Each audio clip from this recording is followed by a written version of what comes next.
Hello students. तो आज के इस वीडियो में हम एवोल्यूशन ऑफ आरबीआई क्या है वो सब जानने वाले हैं, वो सब पढ़ने वाले हैं। देखो, एवोल्यूशन का मतलब होता क्या है, सबसे पहले वो जानना है। एवोल्यूशन का मतलब होता है डेवलपमेंट। टाइम के साथ क्या क्या चेंजेस आए आरबीआई में, वो सब हमको इस आंसर में बताना है। तो आओ देखते हैं। The reserve bank of India was established in 1934 through the Reserve Bank of Indian Act 1934। मतलब जो रिजर्व बैंक ऑफ इंडिया है, ये जो बैंक है, ये इसकी स्थापना 1934 में हुई है। 1934 में ये स्टैब्लिश्ड हुआ through the reserve bank of India act. मतलब ये जो reserve bank of India act है 1934, उसके थ्रू इसकी स्थापना हुई है। It started its operation from 1st April 1935। इसका मतलब इस बैंक ने अपना काम चालू किया 1st अप्रैल 1935 से। It was nationalized in 1949। Means government ने इसको अपने कंट्रोल में 1949 से लिया। It is the apex authority of the banking sector। ये जो आरबीआई है, ये सबसे टॉप, मतलब जितने भी बैंक हैं, अगर उसमें सबसे टॉप वाला कोई बैंक है तो वो है RBI. And leader of money market. देखो, ये जो आरबीआई है, इसको लीडर भी कहा गया है मनी मार्केट का, क्योंकि पैसों से रिलेटेड जो भी सारे कामकाज जो भी हैं, सब कुछ यही देखता है, इसलिए इसको लीडर भी कहा गया है। RBI performs a variety of functions ranging from the traditional to regulatory to developmental and promotional functions। RBI जो है, ये बहुत सारे काम करता है जो कि बहुत पहले से ही करता आ रहा है पैसों से रिलेटेड। और टू रेगुलेटरी मीन्स जो भी नियम कानून जो भी है, सब कुछ यही बनाता है, यही इम्प्लीमेंट भी करवाता है। टू डेवलपमेंटल, डेवलपमेंट से रिलेटेड भी सारी चीजें यही देखता है। और जो प्रमोशनल एक्टिविटीज है, वो सब भी आरबीआई ही देखता है। तो ऐसे आरबीआई बहुत सारे काम को करता है, बहुत सारी चीजों को देखता है। It formulates and implements the monetary policy. जैसा कि मैंने बताया, मनी से रिलेटेड जो भी पॉलिसीज हैं, वो आरबीआई ही बनाता है और यही लागू भी करवाता है। With the introduction of LPG in 1991, the role of RBI has become all more significant। मतलब जब मार्केट में एलपीजी जो मार्केट है, उसमें जब एलपीजी आया 1991 में, तो जो रोल है आरबीआई का वो और भी ज्यादा इम्पोर्टेंट बन गया।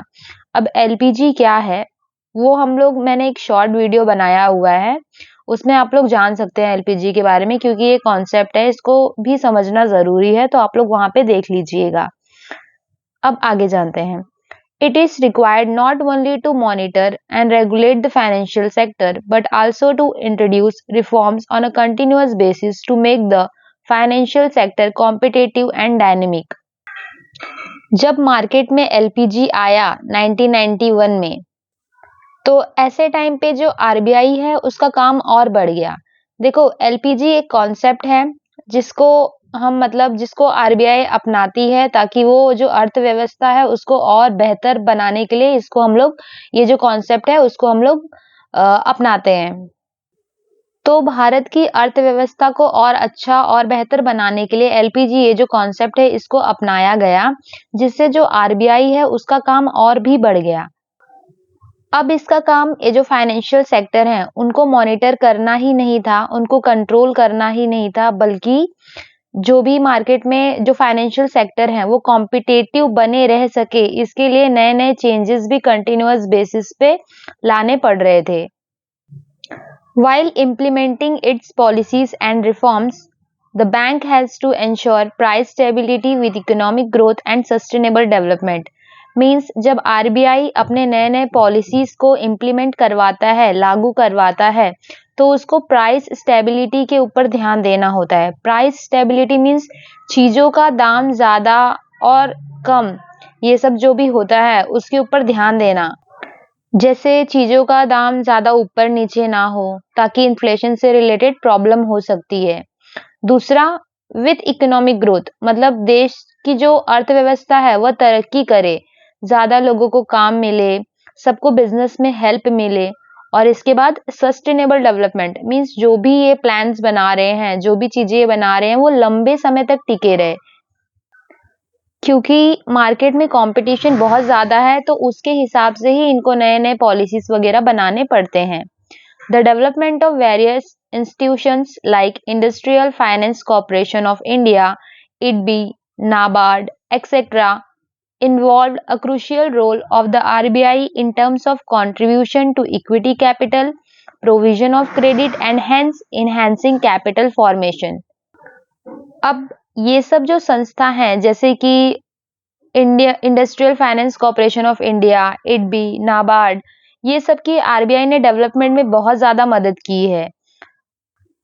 जैसे in terms of contribution to equity capital means ये सब जो है इनके जो भी पैसे हैं, इनके जो भी फंड्स हैं, उनको सही जगह पे इन्वेस्ट किया है ताकि फ्यूचर में इनको और ज्यादा मिल सके उसका रिटर्न और इनकी हेल्प हो सके। दूसरा है provision of credit means loan से रिलेटेड जो भी इनको हेल्प चाहिए थी वो सब भी आरबीआई ने इनको दी है। And hence enhancing capital formation means RBI ने ये सब जो भी इंस्टीट्यूशन है, ये सब जो संस्था है, इनकी स्थापना में पैसे, लोन और ये सब कैसे डेवलप हो सके वो सब प्लान किया है, इनकी मदद की है ताकि ये सब जो संस्था है ये देश की अर्थव्यवस्था को मजबूत बनाने के लिए काम कर सके। आई होप आप लोगों को समझ में आया होगा। अगर फिर भी कुछ डाउट है तो कमेंट में बता दीजिएगा। और थोड़ा बैकग्राउंड म्यूजिक था तो उसके लिए अभी मैं कुछ नहीं कर सकती। मैंने तो अपने तरफ से ट्राई किया है कि आप लोगों को ये वीडियो जितना अच्छे से हो सके मैं समझा सकूं इसका आंसर। तो आई होप आप लोग को समझा होगा। और जो भी कुछ नए-नए टॉपिक्स होंगे आप लोग मुझे कमेंट में बता देना, मैं उस पे भी वीडियो बना दूंगी।